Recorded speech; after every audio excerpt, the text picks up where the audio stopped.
Today is Thursday, November the 18th, 2021, and the location of the interview is located in Walla Walla, Washington. I am interviewing Cye Logsdon, that would be Cye-Logsdon,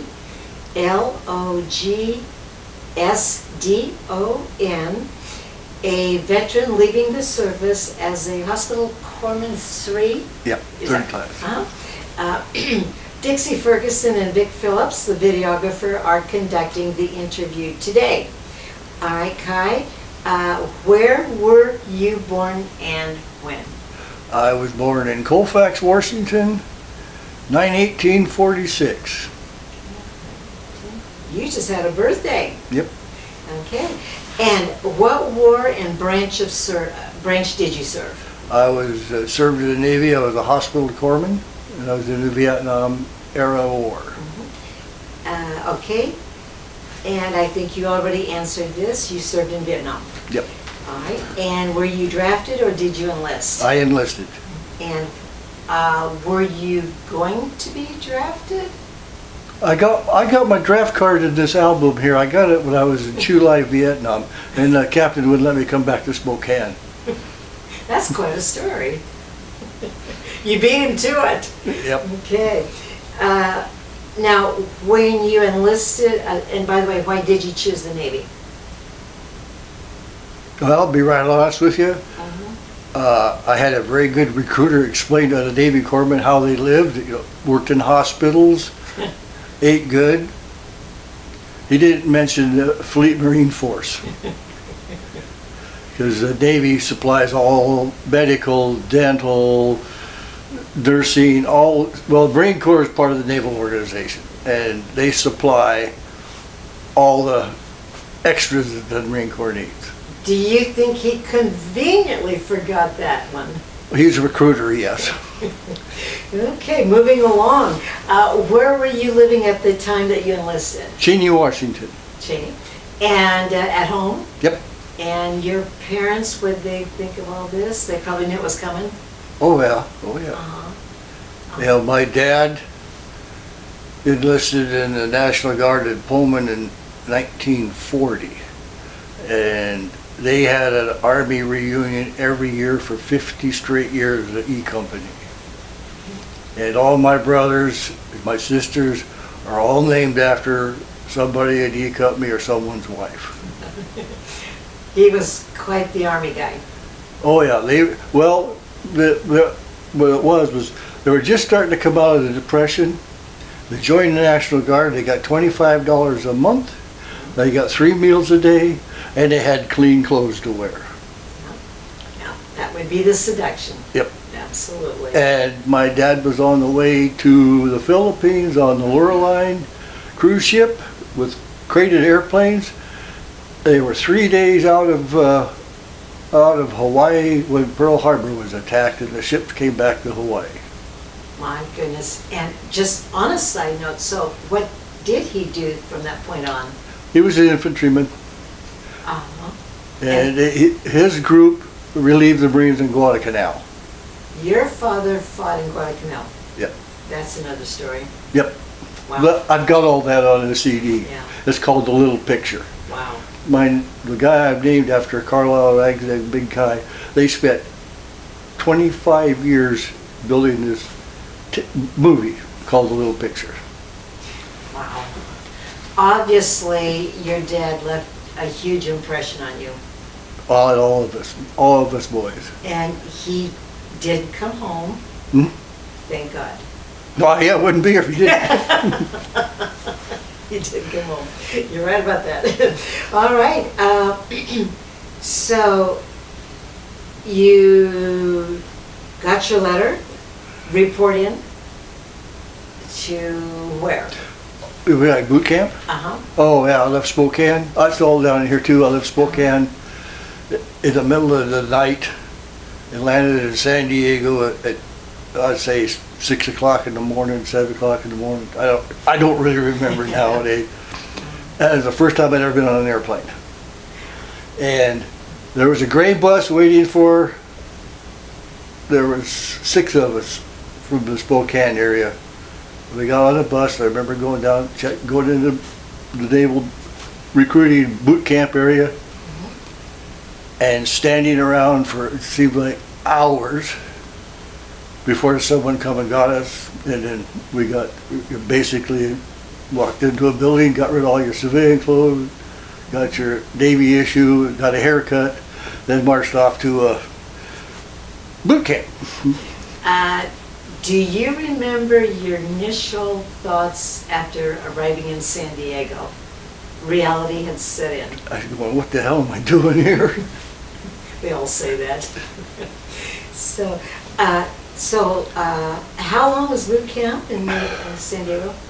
September, and it ended, I'm trying to remember, but about 2 weeks before Christmas in December of '65. In '65? Yeah, I got to come home for boot leave, and then I ended up back in Los Angeles, visited my aunt Christmas Eve.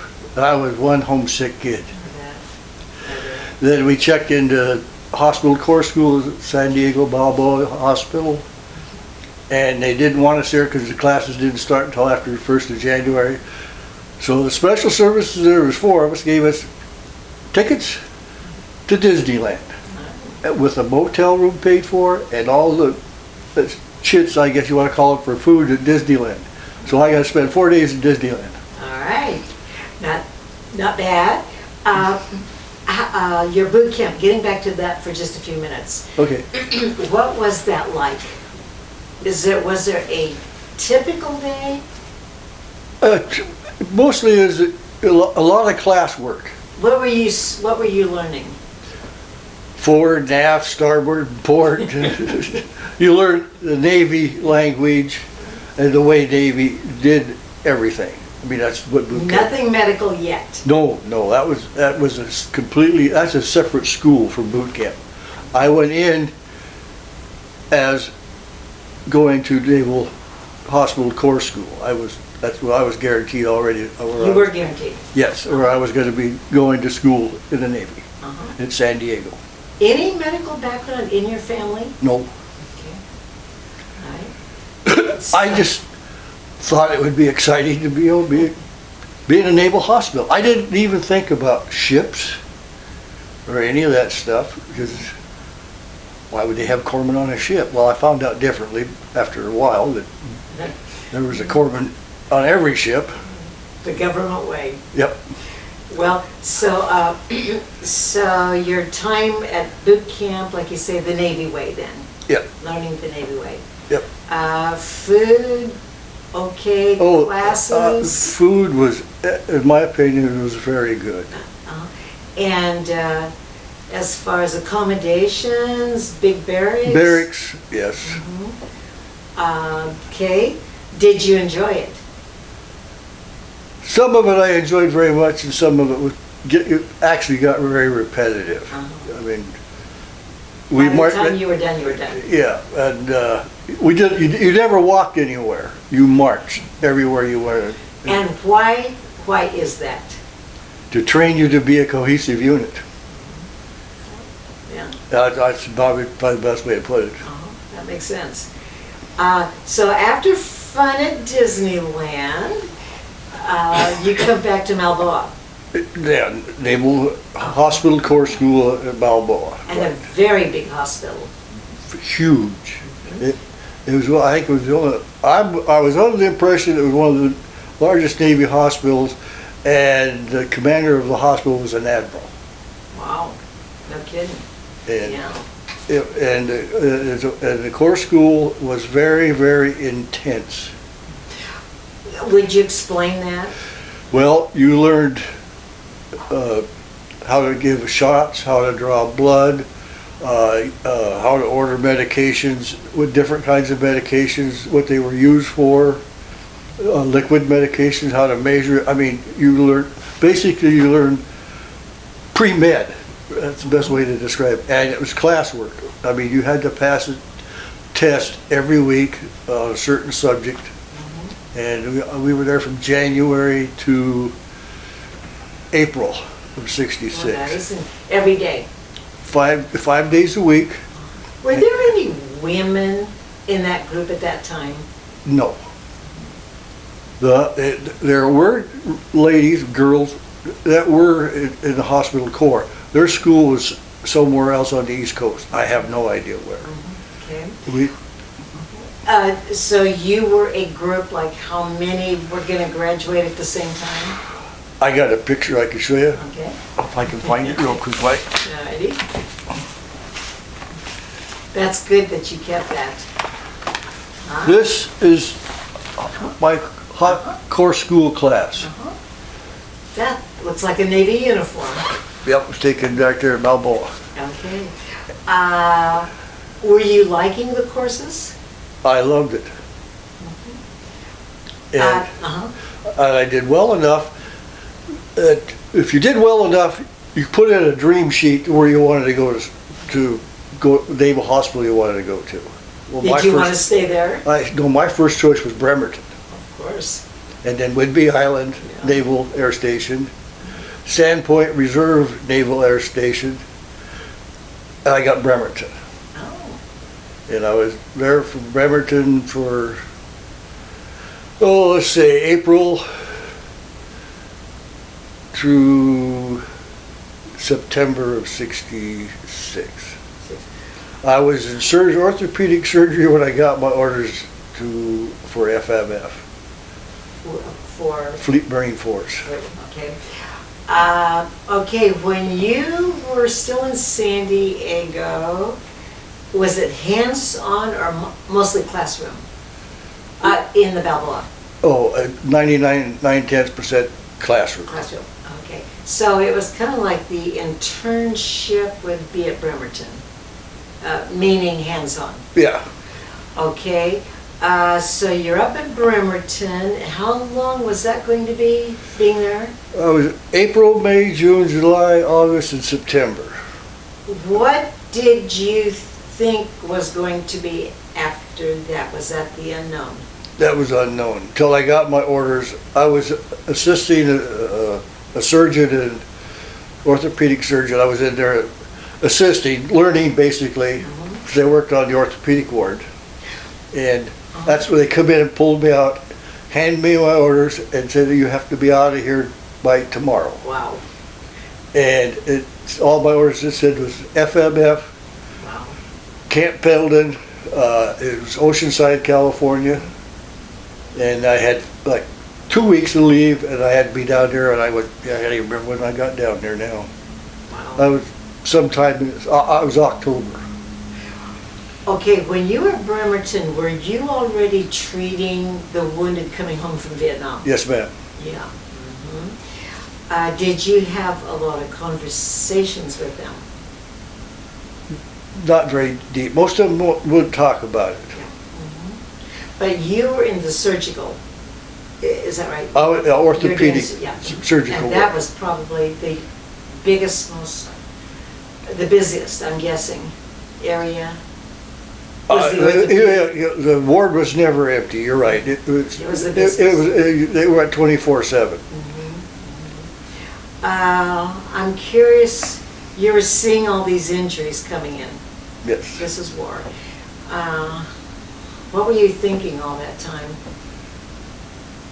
Right honestly, my thought was, God, I'm glad it's not me.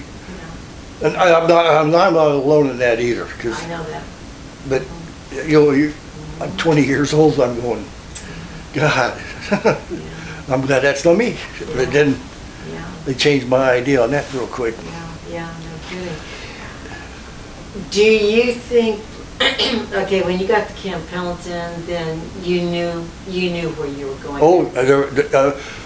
The group that went to field med school there in Camp Pendleton was the largest one since the Korean War. Wow. There was 376 corpsmen, chiefs that had been retired that were called back into the Navy to go over, and those chiefs were not happy campers. They'd already been retired, but they're all part of the Naval Reserve, and they were called back, and a lot of them were not happy. What was that telling you, that massive recruitment? Well, you already saw. Yeah. Well, we were young, and we were invincible. So you really don't really think about something that you really don't know anything about. I mean, That's a good answer, yeah. I mean, you can't place yourself in their shoes because you got no idea. Right. So you were there for 2 weeks, and that's just gearing you up. We were there for just about a month. Field med school is a month long, where you're issued a Marine Corps uniform. You know, I sent my Navy uniform back to Cheney. I had the full Marine Corps uniform, the dress greens right down to the dyed shorts and T-shirts. I mean, we're the Corpsman is the only group in the United States military that can wear 2 complete different uniforms. I didn't know that. Interesting.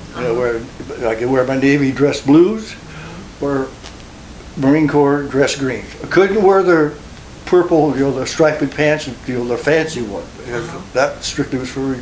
But I did have the dress greens, and first class. And yeah, didn't know that. So you're prepping to get on the ship? no, we're prepping to go to Vietnam. Oh, you're not going on a ship? No. we are field med school was a month, and we flew out of San Francisco, and we had a 5-day wait for our flight from San Francisco to Hawaii to Okinawa. They put us on an ITR, Infantry Training Regiment, out in the middle of Camp Pendleton. I have no idea to this day where in the hell we were. Our sick call ran from 7:30 in the morning until 8. And after that, we had the day free. But we had nowhere to go, and nothing. I mean, it was boring. 5 days was boring. They wouldn't let anybody go and leave because they knew they probably someone wouldn't come back. No kidding. So, but one thing I was really impressed with at the barracks there is they had vending machines, like, pop machines. They had beer machines for a dime you could get a can of beer. That was, I had never seen that in my life. Never. And all of us young men, 19, 20, 21, were impressed. For a dime, right there at the barracks. Keeping that baby stock. Yeah, it got kind of fuzzy a few nights. But then they bused us to San Francisco, checked us into probably the oldest rundownest, nastiest hotel they could probably find because it was cheap. Stayed there. They flat said, you do not leave the hotel and go out at night down here in San Francisco. And we didn't even ask why not. We just, okay. They had room service, which is not very good. Next morning they bust us out to El Toro. And then El Toro or? Well, whatever the big Air Force Alameda? Air Force base is out of San Francisco. I don't remember. Anyway, they put us on a civilian jet, flew us to Hawaii. I was 20 years old then. You could drink when you got 20 years old in Hawaii. We were at the airport, we couldn't leave. Walked into the bar, and I had they call it a volcano, which is a rum drink for 4 people. It had 4 different straws. I drank that, and I slept all the way from Hawaii to Okinawa. And you woke up in Okinawa, going, God, I hurt. And we were at Camp Hansen, which is a transfer station where you check in personal items in you didn't want to take with you. You check them in there. You got a couple dozen more shots. No, wait, maybe a dozen or more? It seemed like it went on for about 2 days. It was lined up giving the shots. Everything from dysentery to whatever. I mean, tropical diseases. Oh, God. A lot of guys got really sick. I bet. Boy, by the way, well, you didn't even know where you were on the way to Okinawa, but before that, in San Francisco, there had to be a lot of thoughts going on in your head. Well, yeah, I would say the main thought for a good share of us was, what in the hell did I get myself into? I mean, basically, you had no idea what tomorrow was going to bring. Sure. You knew at that point you were going to the thick of it. Yep. Oh, well, yeah. All those corpsmen that went through that field med school, that's where they all went. Not all of them are combat corpsmen, though. There's field hospitals. There was Naval Support Activity Da Nang Hospital. That's where the bodies were brought to. That's where they had the receiving unit for all that stuff. Field meds, and then I was shipped to E Company, 2nd Battalion, 7th Marines. I was a combat corpsman. Say the unit again. Where were you? The 7th. Say it again. The unit you went to. Oh, I went to 1st Marine Division, Echo Company, 2nd Battalion, 7th Marines. Got it. Did your family know at that point what was going on? Oh, most definitely. It was on the news every night. I mean, there was. I mean, did they know about you personally? Oh yes, they knew where I was, and I wrote very favorably back and forth between Mom and Dad. And Okay, so you land at Da Nang. Yep. What were your first impressions in getting off that plane? It stunk. I mean, I can't describe the odor other than. Do you know what Nook Mom is? Yeah. It's kind of like a soy sauce, fermented fish. That they put that on everything. That's what it smelled like. And body excrement. It was just foul. Heat? And hot. Let's see, what month was that? That was November of '66. It doesn't matter what month. I mean, over there, it's that way all the time. Well, that was the summer season. And 2 months later, we hit the rainy season. That was nasty. It rained 24/7, day after day after day, and we were out walking in the jungle enjoying We're it. gonna get to that one. So you've landed, and do you stay in Da Nang for I was a there while? one night, and I could be right on with you, Dixie. I flew from Da Nang to Chu Lai, but I have absolutely no recollection of it. Just kind of a blank area. Totally. Yep. I got on a plane at Da Nang, landed at Chu Lai at the airstrip, and there was a Marine there in a Jeep waiting for me. And I really don't remember the flight from Da Nang to Chu Lai. I honestly don't.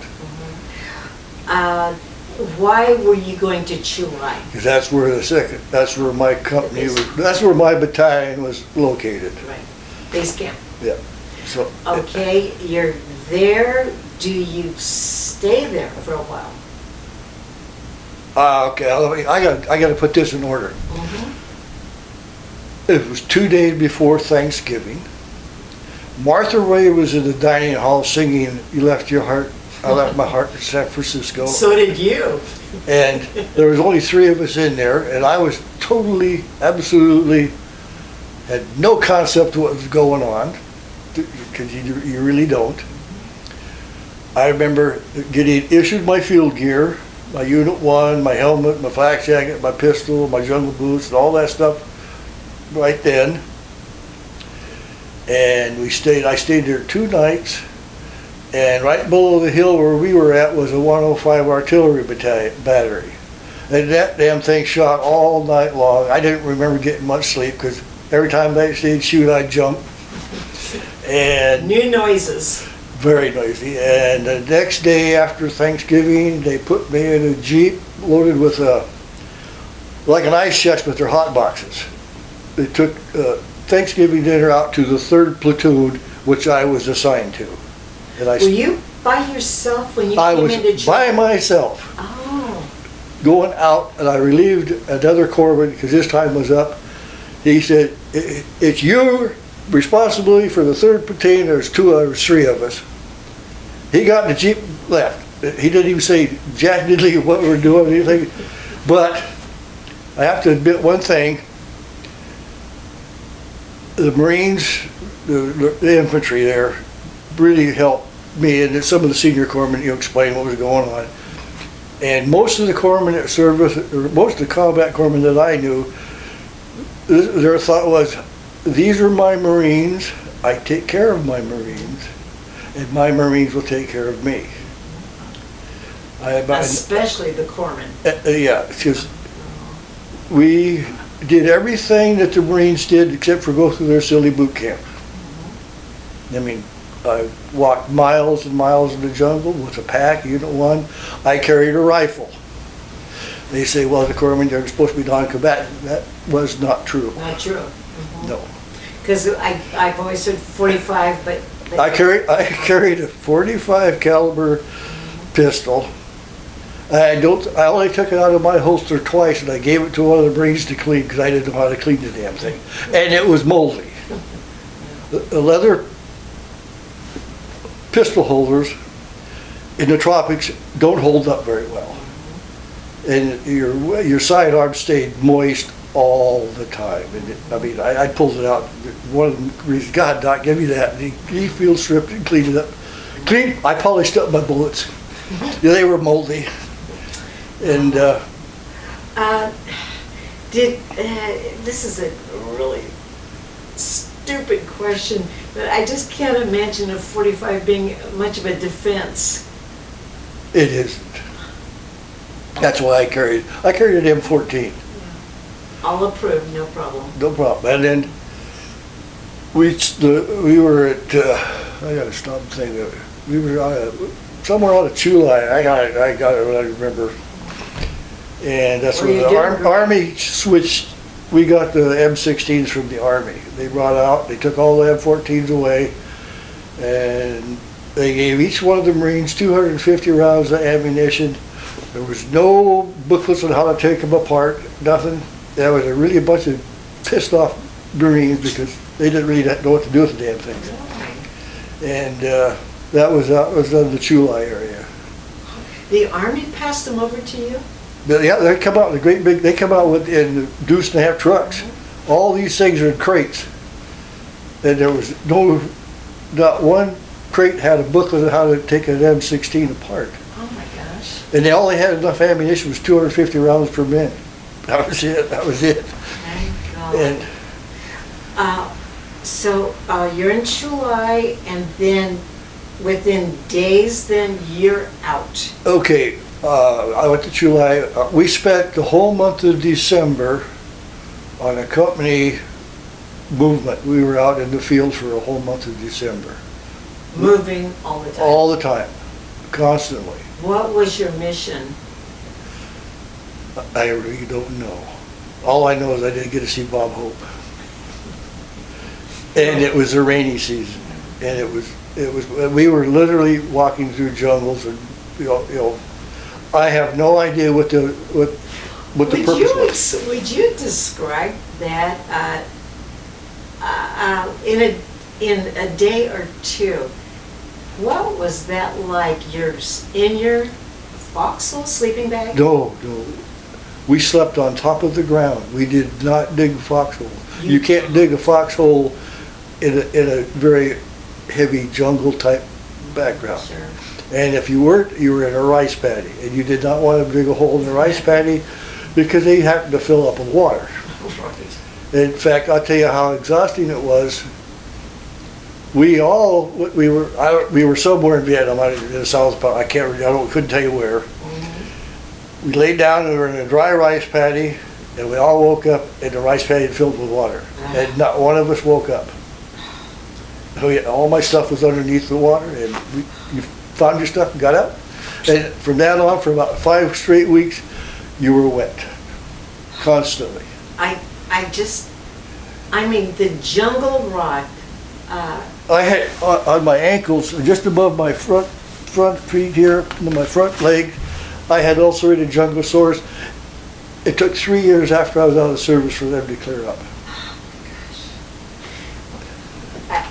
I am trying to get a visual of your daily, it wasn't even a routine. How long did you move from sunrise to sunset? Oh, it depended on the area. Usually we'd probably go 4,000 or 5,000. I'm going to use miles. 5 to 6 miles, maybe more, maybe less a day. They did everything back there in meters. Oh, right. I could ever really Right. compute it. But anywhere depending on the terrain and if any action occurred, how long it would take. But yeah, I had a map. I sent it to the E Company reunion of where we were at Chu Lai. I sent the map and all that stuff to, well, Colonel Cye then, he was retired, but he was my captain. I sent him all that stuff for the history of the E Company. Okay. I would say, In a day, about 4 or 5 miles. yeah, usually. And it was not fast walking because you're spread out. You're in a combat mode. You're anticipating every minute. Every minute. What is that like and the angst of that every minute? I don't know if I could really describe it. I mean, you're hyper vigilant all the time. Yeah. Did you ever really sleep? You know, but Dixie, I would use the term dozed. I don't remember really hardcore sleeping. I remember laying down, you'd hear something, you'd wake up. Anything you could wake up. Yeah, or you'd hear some gunfire or something, you know, and you're looking around. Well, you know it's not you guys because you aren't moving, but you can hear it. No, it's not a restful situation. No. So I would have to guess sooner or later you engaged the enemy. Yes. Do you mind sharing what that was like?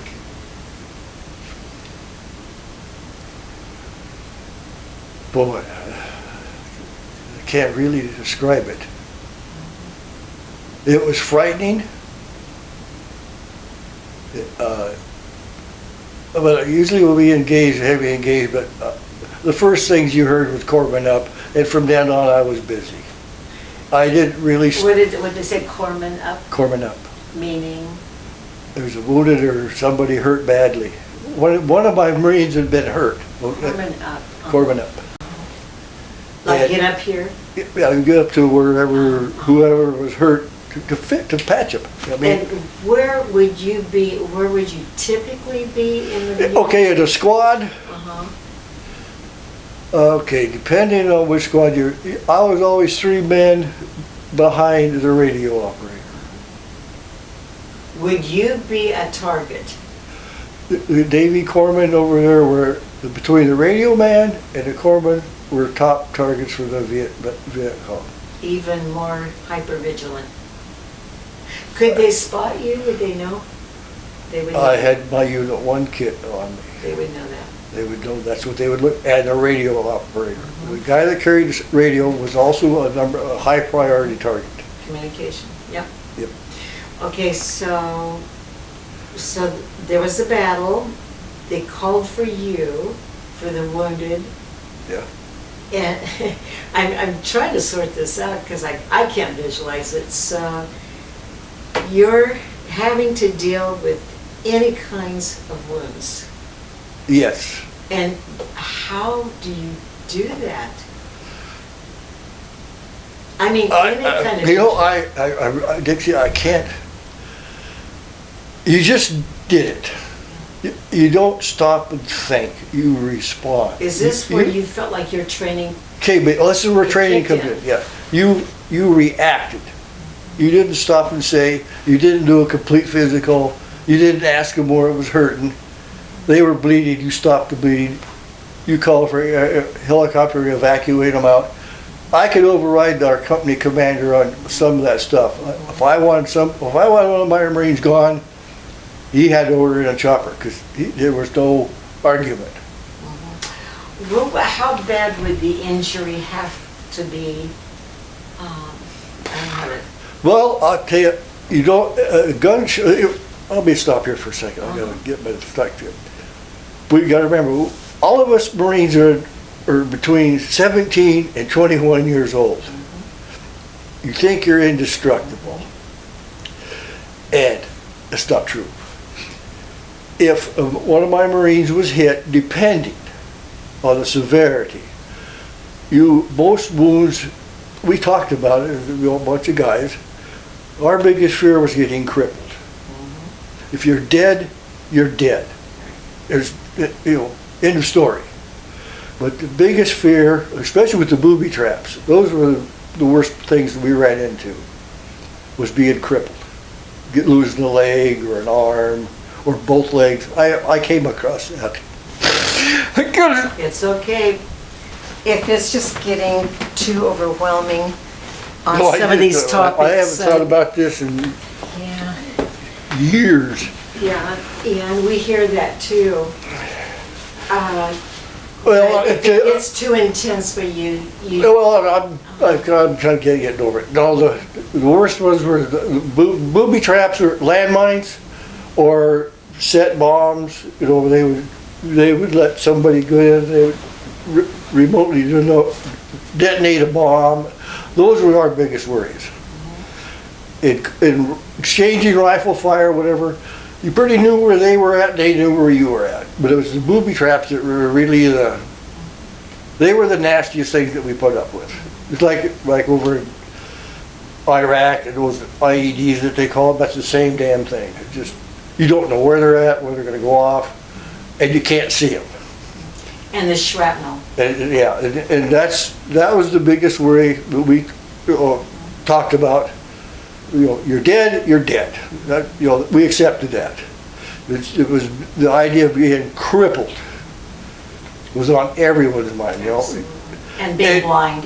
And and the worst ones I came across were in my platoon that stepped on a landmine. And it was devastating. And we got them out alive. They lived. There was 2 of them. But they lost both their legs from the knee down. And it's heart-rending. I mean, these are guys that you've literally, you're welded to, your partners, whatever you want to call it. It's the buddies. And that was the hardest part. Of course. That's how I got wounded. You got wounded? I was wounded twice. Oh, okay. No, I didn't know. No, it was by a booby trap. It was not a major wound by any means. I didn't even come out of the field. But I didn't even say anything. One of the other corpsmen wrote me up and submitted it. I didn't even know about it. I didn't consider it bad enough. Only thing is, my biggest worry was getting infected. May I ask what the wound was? It hit me in the back. Twice. About 3 months apart. I didn't say anything because to me it wasn't bad enough. But one of the other corpsmen, Ken Senef, submitted. Were you in a lot of pain? I would say it was painful, but it was not. It was doable. That's the best way I can put it. I could put up with it. And I had one of my Marines slapped a Band-Aid on it. That's the best way to put it. But I didn't even, but Ken Senef sent in 2 of them, 2 requests. I went to one award ceremony, they gave me one, and the captain of the company called me in, handed me a box with a certificate, said, "Here's your second one." He said, "Don't try for 3. I said, "I didn't even try for 2. And that was it. Oh gosh. And 3 months apart. Yeah. And Ken Senef, we were going out on a major operation called the Arizona Territories out of Da Nang. The 5th Marines were on one side, 7th Marines were on the other side. It was a very, very bad area, highly infested with NVA, and we were walking out to it. We didn't even chopper. I got out at about 4 clicks, and I woke up in Naval Support Activity Hospital. I had malaria. Oh my gosh. And Ken Senef, that's bad stuff. Ken Senef was hit, and he never came back to the company. I never knew whatever happened to him. Never to this day. Nope, I have no idea. What was his name and what was his position? He was a corpsman. Oh, and you never saw him again? Nope. You don't know what happened. You don't know where he went. Goodness. And when I was overseas, I weighed 175 pounds when I went to Vietnam. When I got out of Naval Support Activity Hospital, I weighed 125 pounds. You do not see any fat combat vets over there. No. Black and white pictures. No. You do not, they're not fat. No, I lost a whole lot of weight with that malaria. And I tell you, how long did you have to be in the hospital? I was Naval Support Activity Hospital for a little over 2 weeks. That's wicked. And I took a malaria pill religiously Yeah. until I got malaria, and I said, this is stupid. And I'd spike a temperature, and there on the malaria ward, they had 2 ways to bring your temperature down quickly. An ice shower or an ice and alcohol bath. I have never had anything hurt so bad. They put me in an ice and alcohol bath. Oh, Stung. I couldn't hardly, I just hurt, it hurt, oh, that hurt, you can't imagine the pain. But my temperature came Your down. whole body was... Right up to here, and it's cold. That's the best way to describe it. But you were that feverish. Yeah. Yeah. Well, I said I lost probably pretty close to 40 pounds in 2 weeks. And to this day, I cannot eat Jell-O. Because they fed you that. I had green Jell-O, I had orange Jell-O, I had purple Jell-O, and I have not eaten Jell-O since. Oh, gosh. And I remember when my appetite started coming back, it was on a Sunday. Remember, this is a naval hospital, this is where the nurses were there, the whole 9 yards. They were all clean. Clean uniforms, they didn't stink. They had a barbecue every Sunday. They had chicken, ribs, steak, and I was starving. I went out there, I loaded up my plate with a leg and a thigh, a couple of chunks of ribs, potato salad. I took 2 bites and I couldn't eat any more. You lost your appetite? My stomach had shrunk, basically. And I started bawling. And one of the nurses come over and she asked me what was the problem. I said, I'm starving. I had 2 bites and I can't eat any more. She said, you had malaria, didn't you? I said, yes. She said, well, it's going to be about a month before you can really eat right again. Is that what happened? Huh? Is that what happened? Yep. And I would say for about 2 months of my tour over there, we lived on sea rations. I don't know if you're familiar with it. Very much so. And I used to be able to tell you what was in every unit, B1, B2, B3. And it come down to the last thing that I could eat in a sea ration was a ham canned in natural juices. The ham. Lima beans? I could eat them, but if I put the canned ham with natural juices in my canteen cup and heated it with the heat tabs, I could eat them. Nobody could eat the ham and eggs chopped. No one. And everybody saved their cocoa packages and their cookies and pound cake.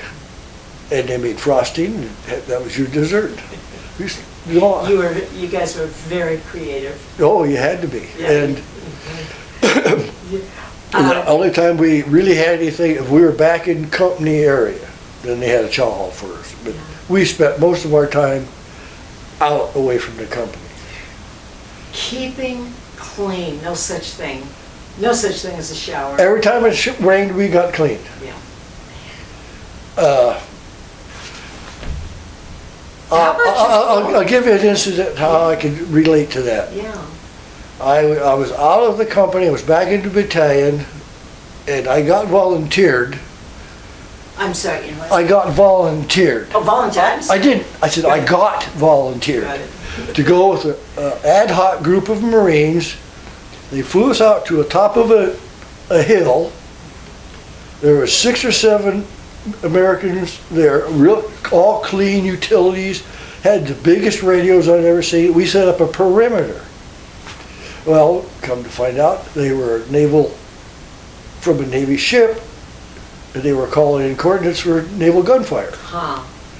And we knew two of them were officers. They didn't have any insignias on, but the guys running the radios, we knew they were enlisted because they had to carry the damn things. Oh, yeah. And one of the men come over and said, "Where's the corpsman?" I said, "I'm right here, sir." He said, "You don't call me sir. There might be snipers around here." I'm not, I got the guy who don't know what he's talking about.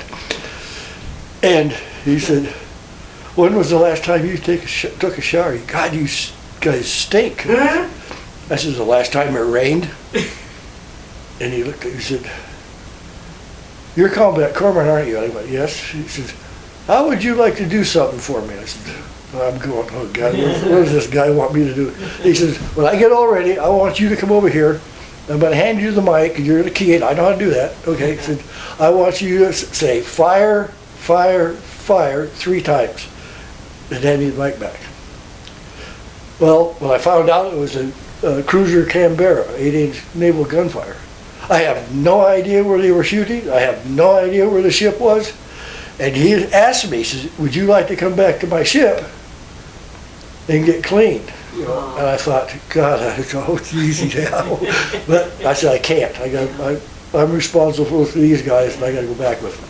Well, they had a big helicopter, picked them up. We were there an extra 5 hours waiting for a Chinook to come and pick us up. In that location? Yeah. We just sat there. Yeah. And, oh my gosh. And then they just took you to another location? No, then we went back to battalion. I got volunteered 3 more times. Yeah. And when I went to battalion, all the corpsmen that were coming back in town were from all the different companies. There was E, F, G, and H. And I got all the pictures of the book there. And all of us were combat corpsmen. So they put us in a hooch, what they call it, enclosed living area. Right. We stacked sandbags up around, all the way around the hooch, and we always put our flak jacket, helmet, clothes, pistol on the ground. Because if you got incoming fire, you didn't want to stand up to get dressed. Yeah. The chief come over and reamed our asses out because you hang your clothes up. We said, "No, chief." They start shooting. I'm not getting standing up. No. Well, where the battalion was, there was a great big empty field, and across the field is where the Seabees were at. And the Viet Cong had a really nifty way of getting the firefights started. They shoot at the Seabees, they turn around and shoot at the battalion. And pretty soon you had a hell of a firefight going on between the 2 of them. Yeah. And Chief Biddle, that was his name, where he and the first class stayed in the second class, they had refrigerators and they had all kinds of radios, all kinds of stuff. Their hooch just got the shit shot out of it. Killed the refrigerators and everything. But they were okay. They were on the ground. Yeah. Yeah. And then he requested, he didn't order us, he requested to build a sandbag wall. We did. Covered up.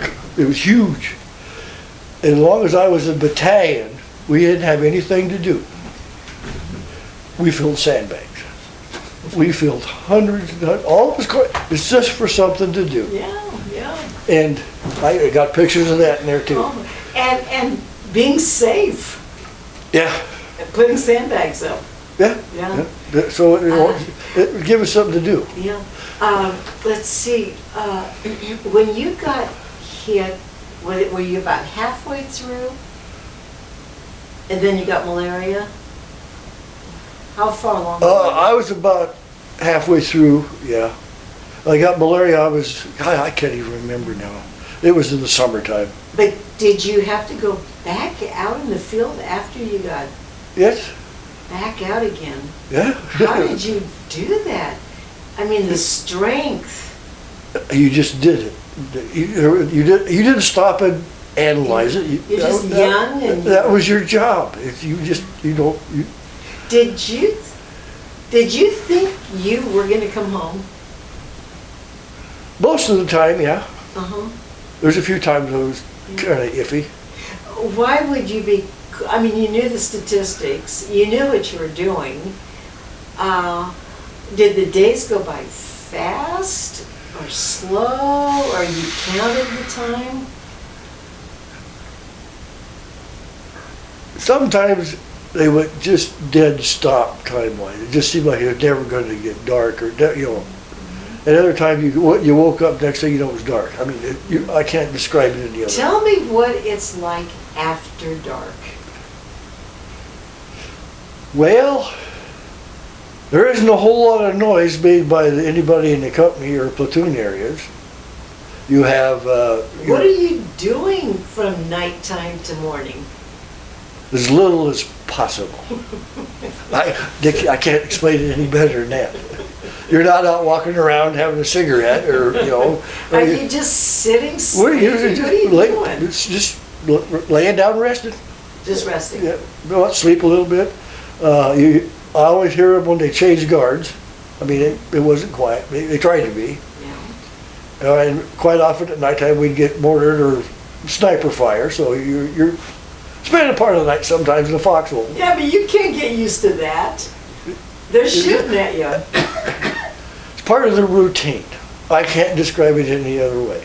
I try to fathom the nights have to be so creepy and so long. And then the sun comes up. Then you're on the move. Yeah. I don't know how to describe it. Yeah. I really don't. Yeah. That's been too damn long ago. Yeah, but there's not much chatter going on. You can't do that. No. No lighting up of anything. No. It's pure dark. Dark. And you have a sleeping bag. Yes. No, I never carried a sleeping bag the whole time I was overseas. How did you do it? I had 2 blankets. Oh, A sleeping bag. that's You got to remember. I was with a bunch of grunts. We walked everywhere we went, and the more weight you carried, the harder it got. Sleeping bags, when they got wet, weighed about 200 pounds apiece. I mean, it's what it felt like. Like a poncho bag then, or poncho liner. I carried a poncho and a poncho liner, and that was it. And sometimes, depending on where we were at, I might have a blanket. But once that stuff got wet, you were packing a lot of weight. Yep. How did you get your supplies, your medical supplies? If we needed something, we sent in an order with somebody who's going back to battalion, and they would bring stuff back out to us. Did you always have supplies? Always. You did. As a corpsman, we needed something, we got it. I'm sure. There was no ifs, ands, or buts. Yeah. I'll tell you one interesting thing. I'm thinking about supplies and stuff. Mm-hmm. We got a whole case of Kotex pads in our company, and that was kind of the big topic of the day. Well, they could come in handy. And then Jerry Burrell and I, after looking at them, I'm going, you know something? We have got some of the best patches for minor wounds in the world right there. He goes, you know, Cye, he said, you're right. They're sterile, they're compact, we can pack a lot of those. So all the corpsmen in the company all got all that they could carry. And they did come in handy for minor wounds. But I would think that would have been a very logical thing throughout the whole war. But, well, remember, you're with a whole bunch of guys. They're not thinking that way. You're right. And here's a whole case of them show up in the infantry company going, somebody in the supply line really screwed up. You know, Or they didn't. but you know, it didn't take us very long to go, wow, whoa. We know what those could be used for. I know that's not what they're used And for. the guys that needed them weren't going to argue. No, they did not argue. In fact, a good share of my Marines, instead of their little military band-aids and patch they kept, got rid of that and kept at least 3 or 4 Kotexes. I wish you had photos of that. I do too now, but you don't think of it then. You honestly, you're thinking, what the hell happened here and how did they get here? How did they even get over there? Well, you had Navy nurses. Well, you had nurses. You had Army nurses. You had females, corpsmen and Da Nang there. I mean, that's how they got there. Well, there's a little lightheartedness. But you know, how they get to a Marine Corps company, I don't know, but they did, and we put them to use. And that was the big joke, because we ordered another box of them, and then they never showed up. I don't know where they went. but they never came back to our company. That's a funny story. Yeah, well, it was, like I said, it was a real topic of discussion for a day. Oh my God. And Jerry Burrell, he got the idea, he says, he said, those would be really great for minor wounds. And he said, even ulcerated sores. I went, yeah, yeah. Did you write that home to your mother? Nope. By the way, communication while you were there, much communication? Letters. You did get some? Oh, yes. Oh, good.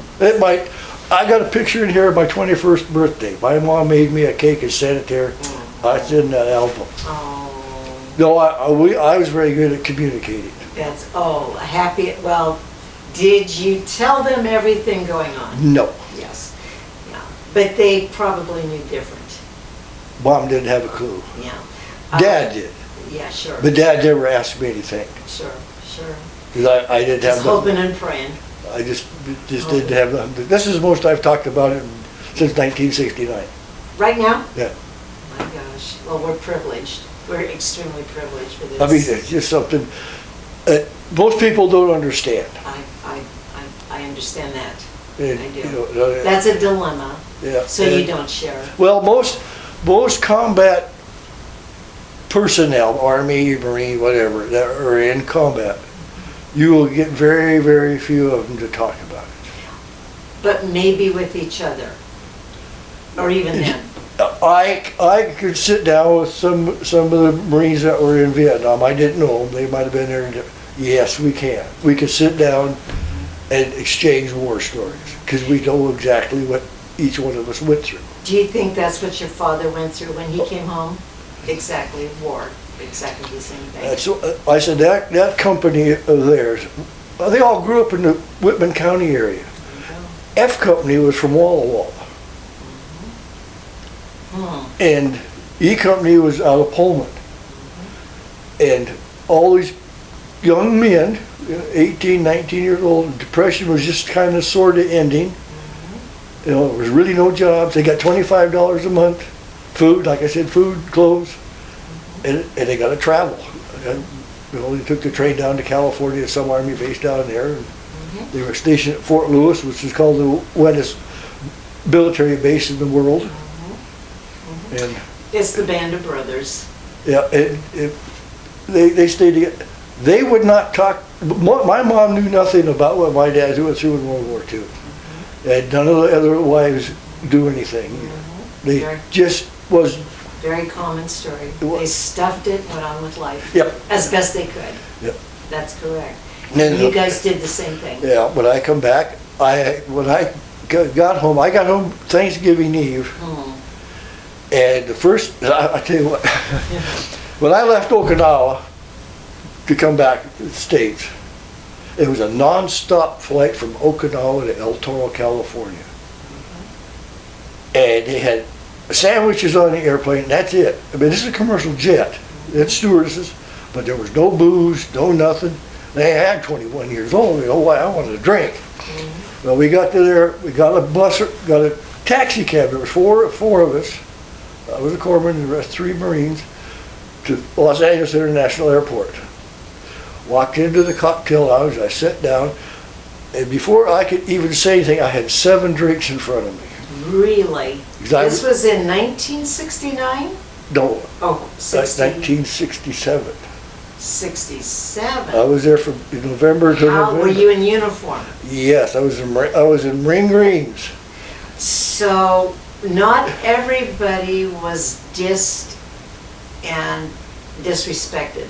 No. There were people who showed their appreciation to you. Well, yeah, these were all the Marines I rode on the airplane with. Oh, they were doing this? Yeah. I said I was going to have my first legal beer. I get it. Well, there's 7 drinks in front of you. Well, God, I'm 21 years old and oh yeah.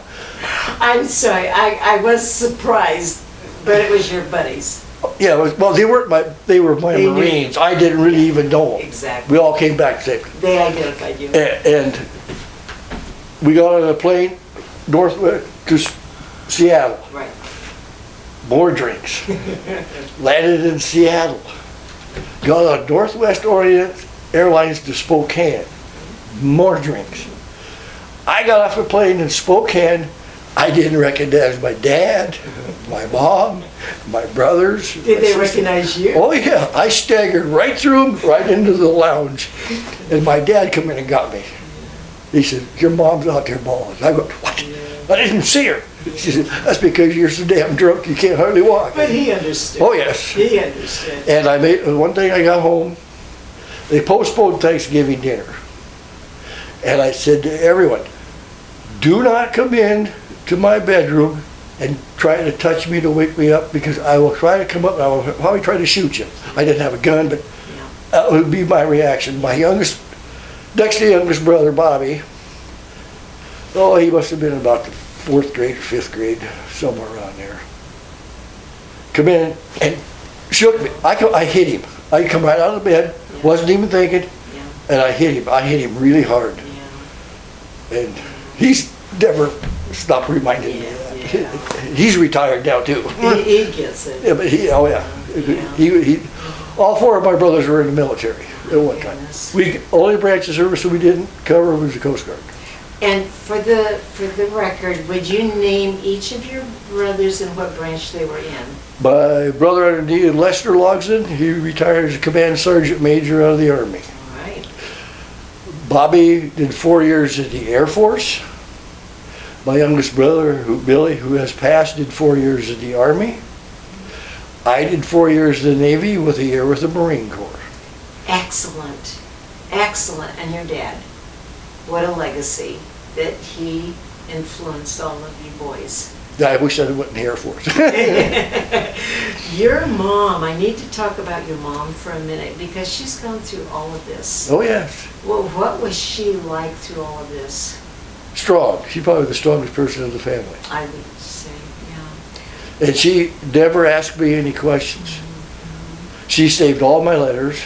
Great, did she? Yep. And Great. somewhere between them moving from Cheney to Walla Walla, they got lost.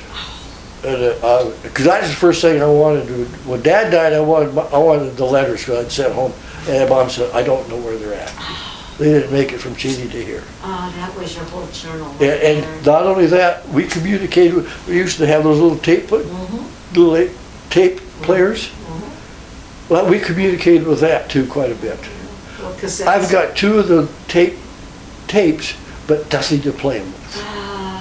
That's just such a loss. And I went to Radio Shack, and I asked about those little tape players. He says those are antiques. They don't even make them anymore. Because this is 1966 thing. You know? Yeah. Oh, such a loss, because that's your journal. So now you're just going by your memory. Oh yeah. Yeah. Wow. And the pictures here, they're kind of disorganized because my youngest boys got into them and was taking out the pictures to see what was on the back of them. So they're back in their half-ass anymore. But I want you to look at that, because we will view those. That'll explain a lot of what I did. Yes, yeah, we will definitely view And those. I got all those slides that I took over there, and no way to show them. Isn't there, Vic? We'll talk about it a little later, yeah. Oh, that's all right. We'll talk, yeah. Slides, I got slide projector. Oh, okay. He's really into communication. Okay, So. well, I gotta find them. Yeah. So you said that getting back into the country, or rather getting back to country, you spent how much percent of your time in the field? How much would you say? 80%. 80%. That was normal. We lost a lot of corpsmen.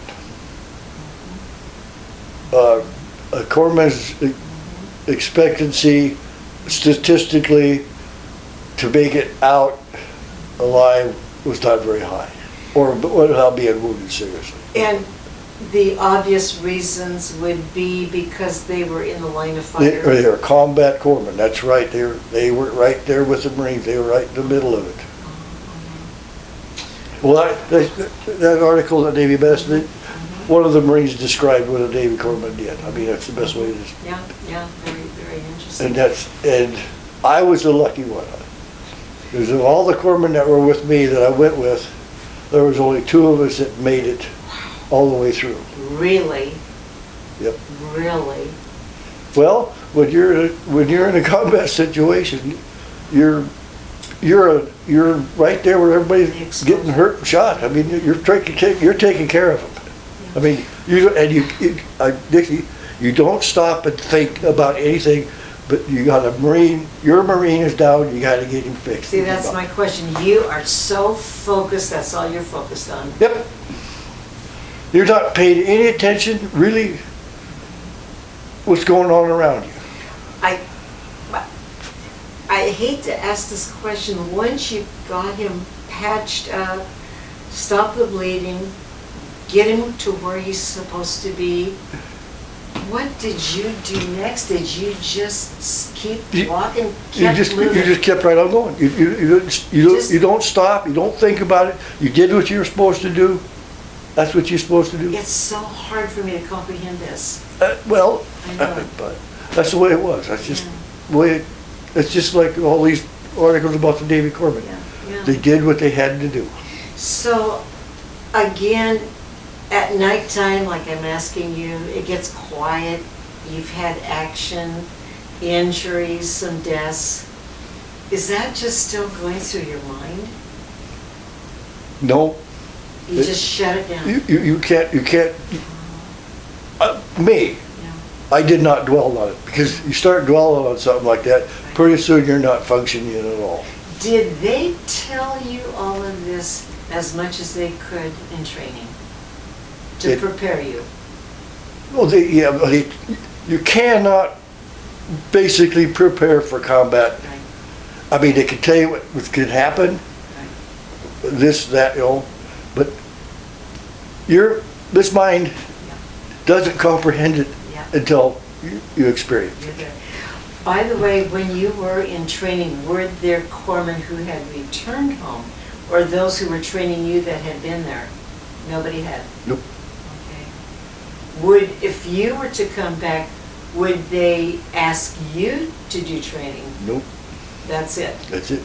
Yeah, when I left overseas, my next duty station was Chelsea, Massachusetts. That was as far away from Bremerton as, I see they gave you a wish list again of where you would like to go. I went Bremerton, Whidbey Island, and Sandpoint. At the bottom one said anywhere USA. Well, guess what? Why do you think they did that? Just it's supply and demand. Right, exactly. And places like Bremerton were top duty stations. I mean, really top duty stations. Well, I was pissed when I said, Chelsea, where the hell is Chelsea, Massachusetts? You soon found out. And I have absolutely had a fantastic time back there. I learned to eat lobster. I never had lobster in my life. I saw all of New England. I went, Montreal, Canada a bunch of times. I absolutely loved it. It was, for me, it was an adventure. And there was 2 of us renting an apartment. Rick Bailey. Another corpsman. Another corpsman. They're from the hospital there in Everett, Massachusetts, on Ferry Street. We lived on the Italian block. All the apartments were upstairs.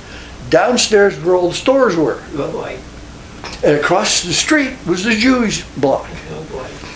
And I remember going over there, because you grew up hearing about these sandwich shops, Jewish sandwich shops in New York, and how great their sandwiches are, the whole night. You grew up with it. Well, bang, right across the street, and the first thing out of that man's mouth was, "Where are you from?" And I said, "I'm living over here." "You're living in the Italian section? What are you doing here?" I said, "I come here to get one of your roast beef sandwiches, which I've heard about all my life. In schools, you hear about it." And he says, "Where are you from?" I said, "Washington." "DC?"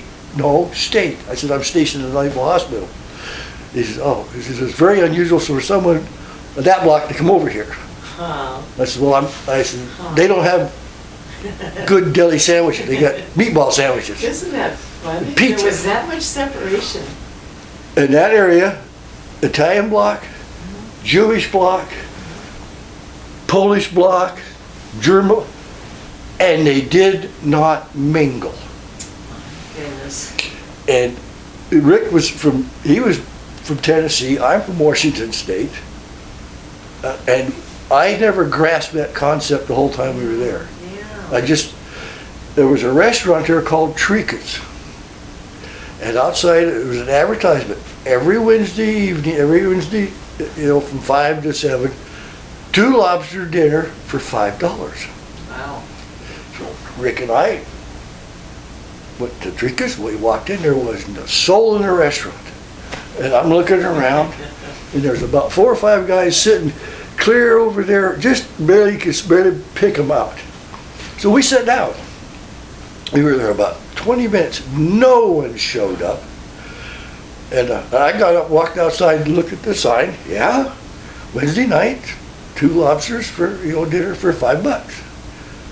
I come back in, and some guy come out and wanted to know what we were doing in the restaurant. I'm going, these people are nuts. I'm not saying it out loud, but I'm thinking, I said, well, we come in for the lobster dinner. And he turned around and left. Pretty soon a waitress showed up. It took our orders, and we got our lobster dinner. And one guy came out and says, we took care of it for you. Well, this is not the end of it. I said, Rick, this is really, really weird. We went back next Wednesday. Same thing. Only 2 guys come out. And one of them said, where are you from? I said, Washington, D.C. No, state. We're at the Naval Hospital here at Chelsea. We're foreman there. Oh, really? Well, his son was a corpsman. Well, we gathered from the way that restaurant was run that somehow the Italian group was kind of a headquarters for him, because every Wednesday night we were the only 2 in that restaurant. Oh, interesting. And they accepted that, but there was never anybody else in that restaurant on Wednesday night but Rick and I. Interesting. Could they kind of spot what you look like, that you probably didn't fit in, or you were probably in the hospital? Well, I'd say Washington, the first thing out of their little mouths was D.C. Yeah. I mean, everyone. Yeah. I said, no, state. What are you doing here? I'm stationed at the Naval Hospital at Chelsea. You'd think there'd be a lot of people coming back and forth from there, from the hospital. Well, our landlord was Mr. Gray. That's what he went by. He owned a used furniture store downstairs. He said, guys, you need anything, you just come down and help yourself. In the back of the apartment complex was a parking lot. There was always big limousines there. They changed quite often. One day there'd be a big stretch Cadillac, or it would be there for a week or 2. Then there'd be a stretch Lincoln Continental, and then it'd be there for a week or 2. Always changing. Interesting. His store was never open. Never. Very suspicious. Well, we just didn't say anything. He said he paid for all our electricity, for our gas heaters. We didn't pay. We paid $50 a month for that. Oh my gosh. Deservedly so. And his store downstairs never opened. He had an office there. He was in there all the time. And if we went down there, we knocked on the back door. You never went to the front door on the sidewalk. You went to the back door, and we needed a chair or something. Well, help yourself, guys. So we kind of figured out what that was about too. Because another kind of war. Yeah, but My gosh. all those limos are constantly changing. Something out of a movie. Yep. So how long were you at Chelsea? 68. I was there about 18 months. And what did you do? Were you I worked in the laboratory. I worked in the lab, yes. Mm-hmm. Was it a big hospital? Yes. Did you ever have the occasion to visit with the troops? Yes. Wounded? I drew all their blood, did their analysis. That's what I did. And I'd go up, one of the worst ones I saw up there was a young Marine that lost everything from here down. And he was on he had the only way he could get up, he had a pulley system, but he could move himself around. He lost everything, everything. And they called him the monkey because he was just going everywhere. I mean, he had the bars up there where he could pull himself up and walk around on his hands. I don't remember his name, but I visited him only twice. I really just couldn't take it anymore. Whoever his family was, that's what I always think about, coming home to your family. Yeah. See, like I mentioned earlier, we didn't worry about getting dead, because if you're dead, you're dead. Everyone's biggest worry was being crippled. Yep, coming home that way, you bet. Yeah. And to this day, you think about how long did he live, whatever happened to him? Or the ones that you know in Vietnam. I hadn't thought about him until just now. Yeah, isn't that interesting? But the ones in Vietnam, you know, they were crippled, you patched them up. Whatever happened to them? Do you often wonder about that? I used to, I don't anymore. It's been too many years. It's been a long time now. Yeah. And all I know is that I ran into some corpsmen. I don't know their names. They were off the sanctuary, the hospital sanctuary, and they absolutely hated it. Because? They were working 24/7, you know, just constant, wounded in, wounded out. And they really didn't get any downtime. Well, I said, what you put in for FMF? Nope, too dangerous. Well, then I told them, I don't want to listen to you bitch about how hard you're working. Yeah. Were you sending Marines off to the ship? Yes, I sure as hell did. You were, yeah. Well, it depended where you were at, and it depended if there was a ship in the harbor at Da Nang. But usually there was. You had the sanctuary, you had the repose, and I think there was another one. What was the difference between a ward back at base camp and going to a ship? Was it just the overload? Yeah, and it depended where you were at. The closest, let's put it this way, you sent them to the closest medical facility that you could get to, the fastest. Right. Might be a med battalion, or it might be the Nang Naval Support Activity, depending. Chu Lai, they had a med battalion there. That's where they went. Cye, toward the end of your time over there, did you stay in the field to the very end, or did you come in? Did I what? Did you stay in the field, or did you come in? I spent my last 2 months at battalion. I was out of the company. Did they do that on purpose? I relieved myself.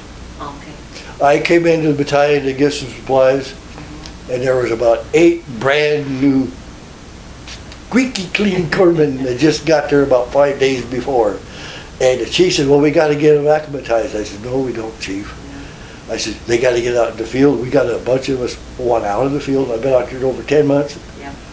I'm getting That's spooky. I don't want to be out here no more. So I relieved myself. Yeah, and you could do that. I could do that. Yeah. I went back out to the company, got my sea bag, told the captain goodbye, told the gunny goodbye. I got pictures of the corpsman there I said goodbye to. And on the next supply. What was that like to just know you're back in base camp? It must have been a tremendous relief. Oh, it was great. Did you have any guilt at all leaving? No. Yeah, good. I had some good friends, yes, but guilt? No. You did your part. I did what I was supposed to do, and when we were back at battalion, Terry Boyles, Junior Ball, a bunch of corpsmen in there. We were scroungers. That's the best way to describe it. I'll explain what that does. The CB base on Red Beach was on the other side of this big empty area. Well, we borrowed the ambulance. We went over to the CBs because they ate really good. And they had all the beer you could get. You could get hard liquor, they had it all. Well, they didn't have any jungle utilities. They had regular green utilities. They all wanted jungle boots and jungle utilities. Well, we could get them, but we couldn't get beer or anything else. So we hit upon an exchange program. The sergeant in charge of supply was an alcoholic. All he would drink a fifth of that vodka a day if he had it. So we made a deal with him. We'd take a case of pants, shirts, jungle boots, over to the Seabees, and how many bottles of vodka would you like? And typical serviceman, we go there, we brought him back 10 bottles of vodka. And then when we wanted they wanted some more uniforms, we had absolutely no problem getting uniforms. And then Terry and I went to the air base. They just brought in a whole supply shipment of beer on pallets. I can't even remember what it was. I was Budweiser. Well, we had the ambulance. We opened it up. Marine Private was running a forklift, had a whole pallet of this beer, and we went like this. He came over, dropped it off in the back of the ambulance. We closed the doors and we left. We took all that beer down to the EM Club. I got pictures of that somewhere too. And told the guy, the Marines that were in charge of it, this is free.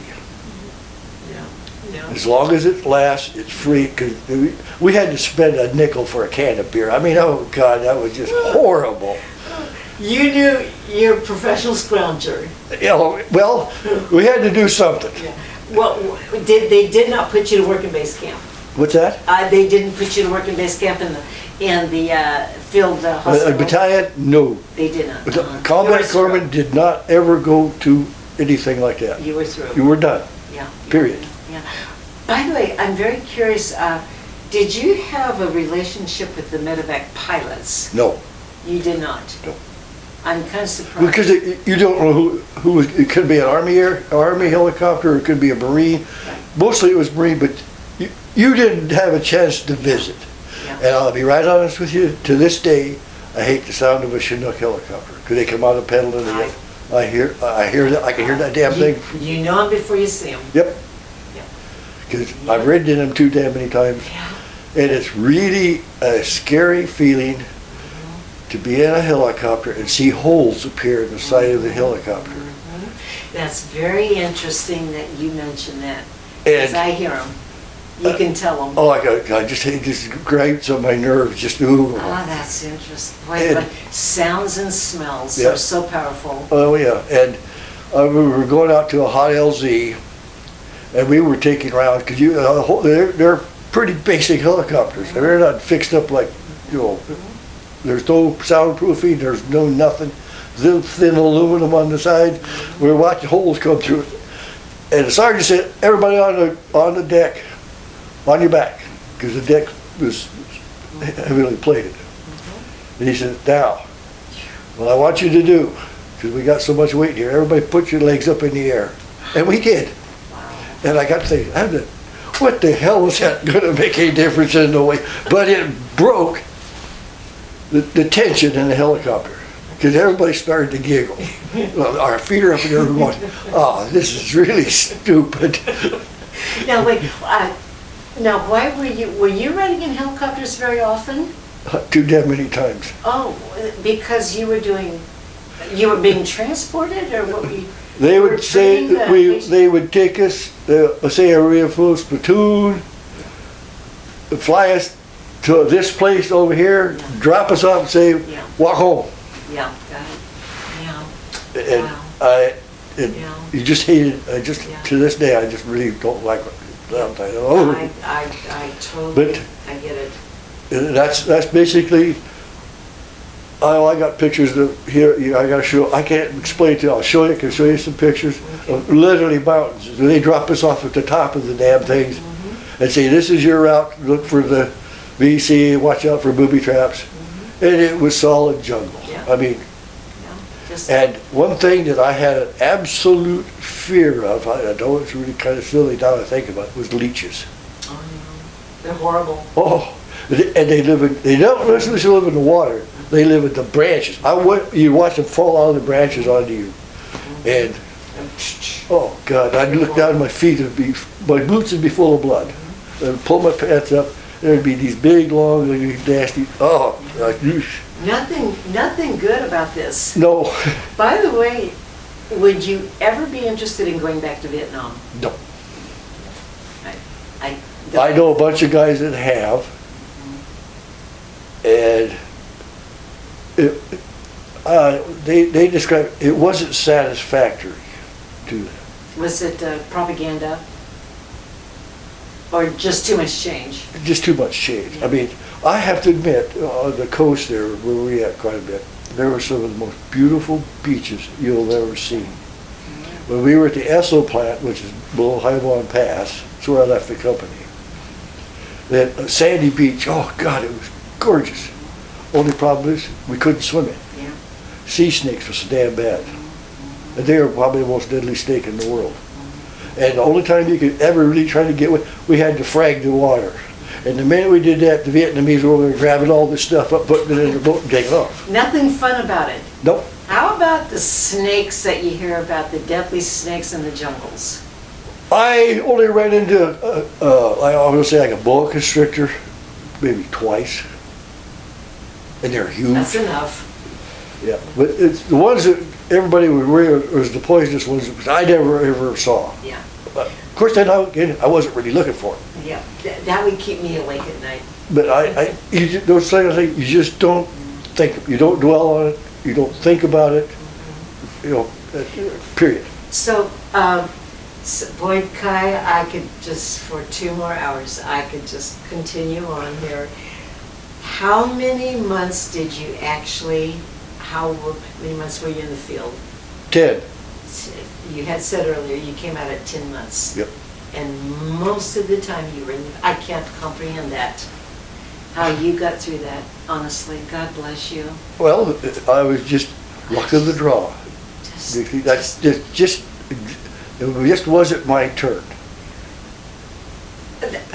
Not only were you a corpsman, but the physical challenges of just living out there, it's just beyond me.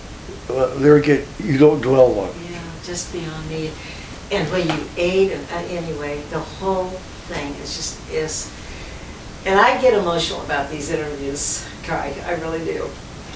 Because one of the main reasons I do these interviews, because I hope to God that there will be people watching these interviews and understanding for the first time what the Vietnam vets endured and fought and the challenges you had.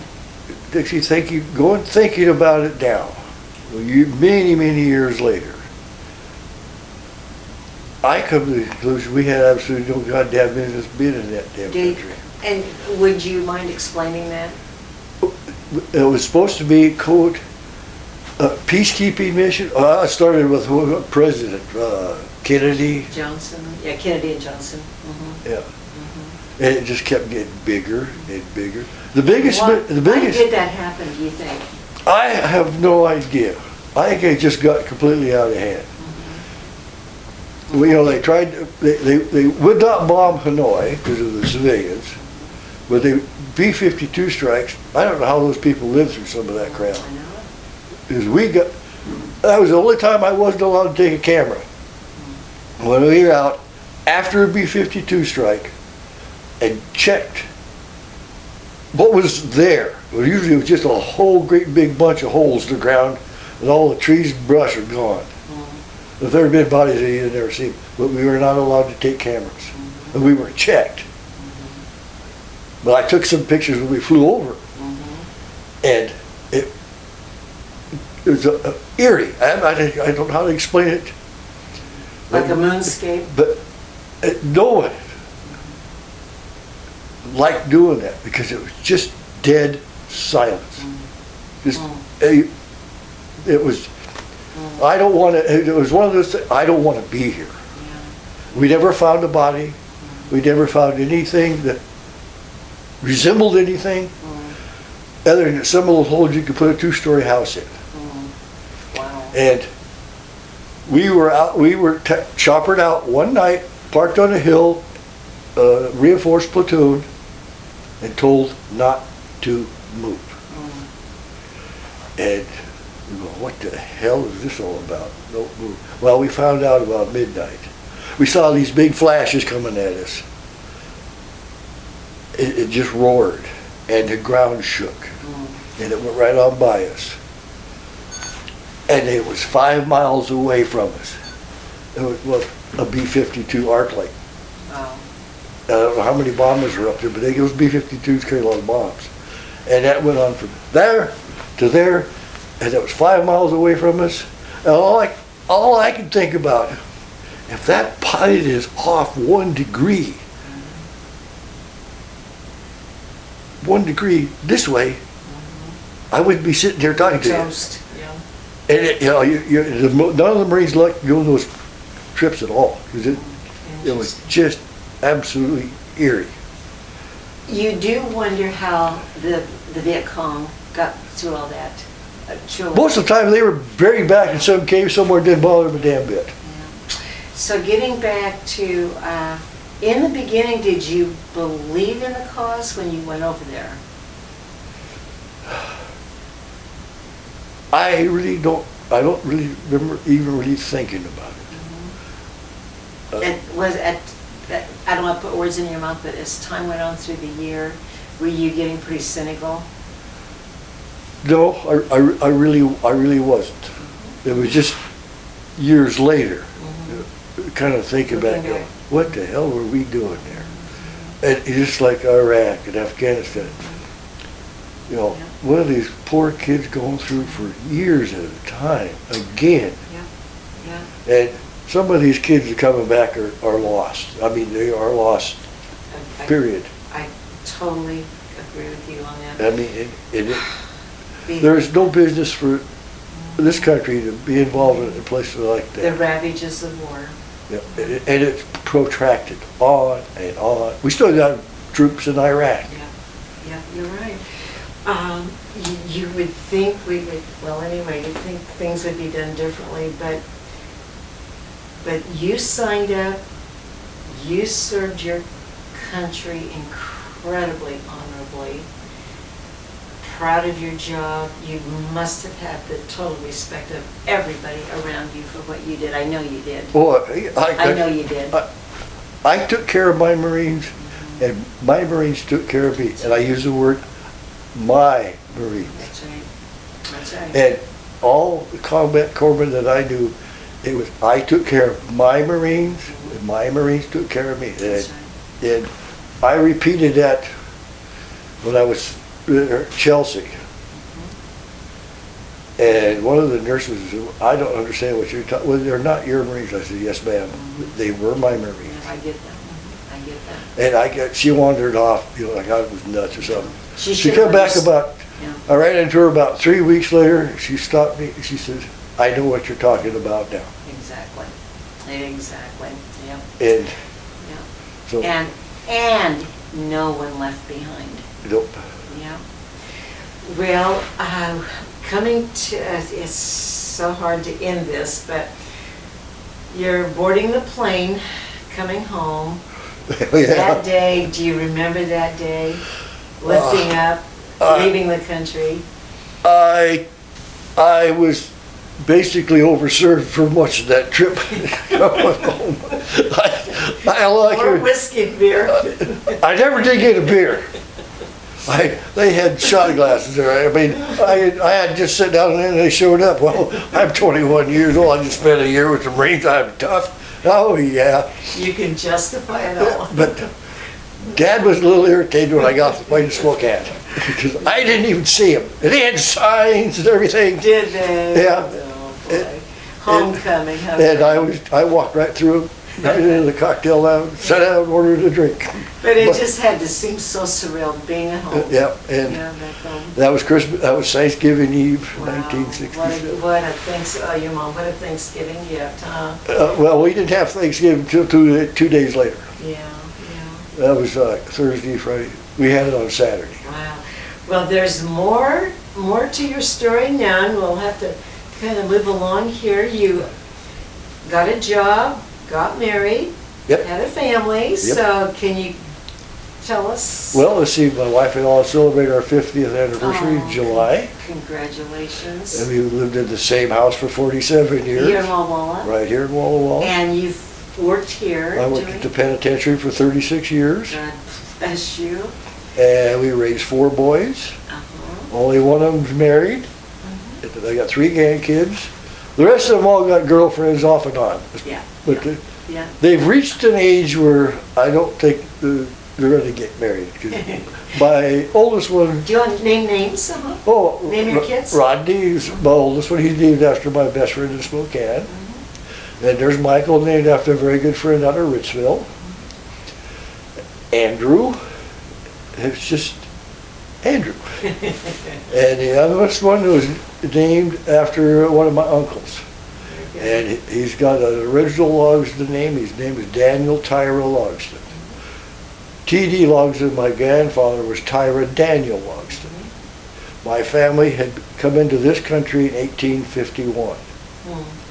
They homesteaded from Kentucky area. And they homesteaded, started at Dixie. I have relatives buried in Dixie. She would be an aunt with cousins. And all that said on the gravestone, died from an illness. It didn't say, because they probably could have been flu, pneumonia, all three of them were all in the same area. And then from here, there were 6 brothers and families. 3 went to Oregon, 3 went up to Endicott country, Pampa, La Crosse area. I have no idea the ones that went to Oregon, because then, when they split, there was no way to communicate. Sure. None whatsoever. Yeah. But you anchored here in Walla Walla, got a job, stayed here, and raised your family. Yep. That's a great story. Yep. It is, and it's not over yet. No. I'm just, hobbies, anything that you're doing now you're retired? Have you gone back to any reunions? I'm fishing. I am a hardcore fisherman. Right. Reunions? Huh? Military reunions? No. They had an E-Company reunion, but it cost too much money. It was back east. And they sent me some pictures, and I really didn't know anybody. Yeah. The motel room was $350 a night, and it was 5 nights. And my wife said, well, why don't you just take out a loan? I said, no, it isn't worth it. I mean, I just, not ready. Maybe bittersweet, huh? Yeah, and, no, I've never been to it, a reunion. VFW, any? I'm a VFW member, have been for, well, since 1967, 68. Oh, fantastic. I joined the VFW at Massachusetts. Oh, okay, excellent. 'Cause, Long time. yeah, and when I moved here, I just carried it. I never bought a lifetime membership, I always buy a yearly one. But I have, this last Veterans Day is the first time I've been in the club in a long time. I don't drink anymore. Yeah. And I told my wife if I quit smoking, could I buy a boat? She said, yeah, and I did, so I did. All right. And All right. Your wife's name? Susan. Susan. And my hobbies are, believe it or not, I do puzzles. Oh, I like that. That's therapeutic. I got hooked on that, and I spent a lot of money. Those puzzles aren't cheap, but I can sit there and focus on them, you know. And I read. My wife and I read. I can tell you do. Because I go to the Earthlight bookstore, I know Dave. But, That's excellent. I do a lot of reading. Excellent. I've done a lot of history of this state. And one thing I have found out, nowhere in pioneers that came through the state is there ever mention of a wolf. Huh. And here they are planting the damn things. But if you read all your histories, all the farmers, homesteaders that documented, there is not one mention of seeing a wolf. Interesting. Yeah, very interesting. Huh. And Well, you knew about the dams. Oh yeah, I've studied that. I grew up basically in the summertime at the mouth of the Blues River. You gotta remember, there's only a few places you can cross the river. There's never been a road up this big river. There's been a railroad, but never a vehicle road. You got mouth of the Snake. These are the major crossings. Lyons Ferry, and then the other one up to, what is that called? Ah, shit. Central Ferry. Oh, Those were the 3 major routes with the homesteaders went that way towards, say, Whitman County and all that stuff. That was the 3 major routes. And I spent a lot of time at Lyons Ferry. And we looked for arrowheads and, stuff like that. Okay, wait. Okay, I've got pictures of the Joseph High Bridge. It was built in 1914. I got pictures of the old camp My grandfather took pictures of the last Chief Old Bones, the last chief of the Palouse tribe there. I spent a lot of time there growing up. I can't remember the older couple's name that ran the ferry. Oh. I can't remember. But when Mom would drop us off, there would be 4 or 5 of us boys, friends. They all had a 22 rifle, all single shots, fishing poles, a can of night crawlers that usually died by the time noon showed up because they were kind of hot. And we'd catch bass. And we catch anything we could catch. The band that ran the ferry said, "Boys, I want you right here at noon." Okay. We went over and she fed us. Every time we went down there, he would come over at noon and pick us up and take it over because she looked forward to us boys. Wow. Her family was all gone up and gone. Right. And I can't remember their name. Wow, how great that is. What great memories. It was great. We walked up the old Camas Prairie Railroad. We were across the river from the mouth of the Toucan. And I regret, but you're not thinking about it when you're, 14 years old. Of course not. We never took a picture. Yeah. We just didn't do those things.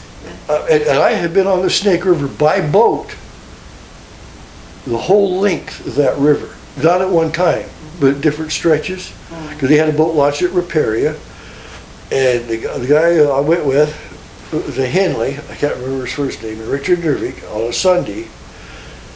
He wanted to go to Lewiston to get some beer. So we went by boat from Riparia to Lewiston so he could buy a case of beer and back again. It's where your priorities are. And there again, God, I wish I wasn't thinking about it, but no camera, no pictures of like Penawawa, Mawoy, the orchards down there. I remember seeing the orchards because the folks would go there every fall to get peaches and I don't think people took that many pictures back then, do you?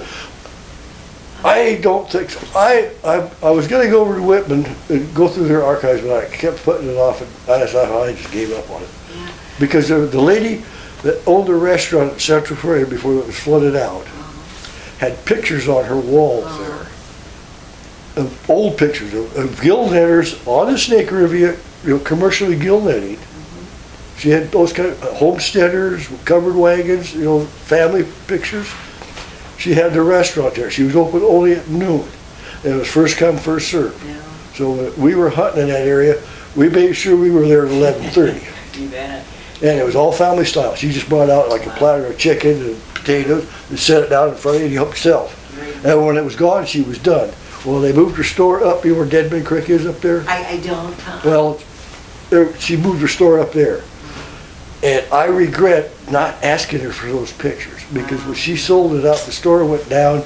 Hunting Club has it now. Yeah. I don't know what they do, but I'd love to have them pictures. Boy, great memories. Well, I need to ask how your service and experiences, how they affected your life. Well, it made me appreciate being alive. That's number one. And also it taught me, don't worry about the little things. Absolutely. And that's the best way I can say it. Absolutely. You just don't worry about the little things. Tomorrow will take care of itself. All right, that's very good advice. Is there like I said, I could be here another hour. Is there anything that you would like to add to your story before I close?